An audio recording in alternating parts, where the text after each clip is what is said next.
News 28 मराठीमध्ये आपले स्वागत आहे। आजच्या मोठ्या बातम्यांबद्दल बोलूया। बोलठाण उपबाजार येथील कांदा कमी भाव घेतल्यामुळे शेतकरी आक्रमक।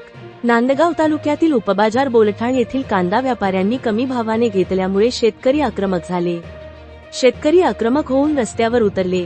इतर बाजारपेठेप्रमाणे बोलठाण उपबाजार येथील व्यापाऱ्यांनी कांद्याला भाव द्यावा, व्यापाराच्या खळ्यात गेल्यानंतर कुठलाही वाद घालू नये, प्रत्येक वाहनावर किमान 2 मिनिटं बोली बोलावी अशा त्यांच्या मागण्या आहेत।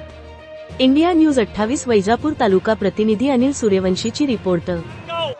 उपबाजार बोलठाण या ठिकाणी परवाचा सरासरी माल 950, 1000, 1050 गेला आणि रात्रीतून आमचा माल यांनी आज सकाळी इथं कांदा आणला तर आमचा कांदा 600, 650, 500 चांगला कांदा 2 फाळके पाडले या माणसांनी, व्यापाऱ्यांनी, पण एका फाळकाला पाळलं यांनी, तरी खळावर वांदे टाकून आले।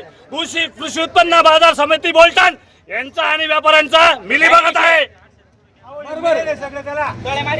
तुमचं प्रशासन काय आहे? तुमचं प्रशासनाकडे काय मागणं आहे नेमकं? आमच्या प्रशासनाला एकच मागणी आहे, जो माल सरासरी गेलेला 1000, 1050, 950 त्या पद्धतीने आमचे कांदे घेतले पाहिजे, तेव्हाच आम्ही इथून सुटणार आहे, रस्ता मोकळा करणार आहे। जे बाहेरचे मार्केट आहे येवला, नांदगाव, नांदगाव, नाशिक, नांदगाव मार्केट 1300, 1400, सरासरी 1100 रुपये, 1200 रुपये सरासरी। इथं काय रात्रीतून कांदा भाव कमी पडला का यांचा? डोळे मारते एकमेकाला। या भावातून तुम्हाला खर्च निघतो का? या भावातून खर्च धरा ना तुम्ही, या भावातून खर्च धरा। 2000 रुपये ट्रॅक्टर वाल्याचे, 600 रुपये भरणाऱ्यांचे, तिथं बाया भरणारे 200-300 रुपये घेतात। आम्हाला काय केळं भेटणार का इथं?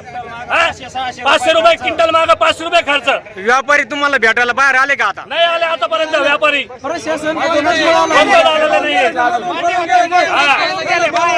धन्यवाद। काही व्यापाऱ्याची या ठिकाणी आत्महत्या झाली नाही आणि मग अशा व्यापारी या ठिकाणी जेव्हा शेतकरी आपल्या मालाला आम्ही भाव मागतो त्यावेळेस व्यापारी पळून जातात।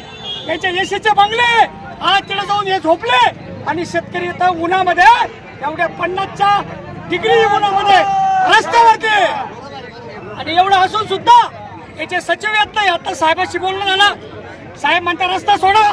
साहेब आमची तुम्हाला विनंती आहे, शेतकऱ्याला कायदा हातात घ्यायचा नाही, परंतु जर या ठिकाणी आमच्या मालाला भाव मिळत नसेल आणि जर आमचा प्रश्न मार्गी लागत नसेल तर मग आमच्यावर गुन्हाही दाखल झाला तरी चालतो, कारण आम्ही शेतामध्ये आमचा बाप गेला, आजचा गेला, पंजा गेला, देखत बाप बसनिगावर गेला तरी आम्ही करोडपती व्हायला तयार नाही। परंतु हे हरामखोर आमच्यावर व्यापार करून या ठिकाणी हे राज्यकर्ते आमच्यावर राज्य करून करोडपती झाले। यांनी कुठून हा पैसा आणला? यांचे वांगी कोटी रुपयाचे होतात, त्यांचं बी नेमकं काय आहे ते आम्हाला या ठिकाणी सांगावं। आमचा एवढा माल असून आमचा फक्त 300-400 चालला। आमचा साहेब कुठलंही काही म्हणणं नाही, तुम्ही तुमचं कायद्याप्रमाणे वागा, आम्ही शेतकऱ्याप्रमाणे वागतो।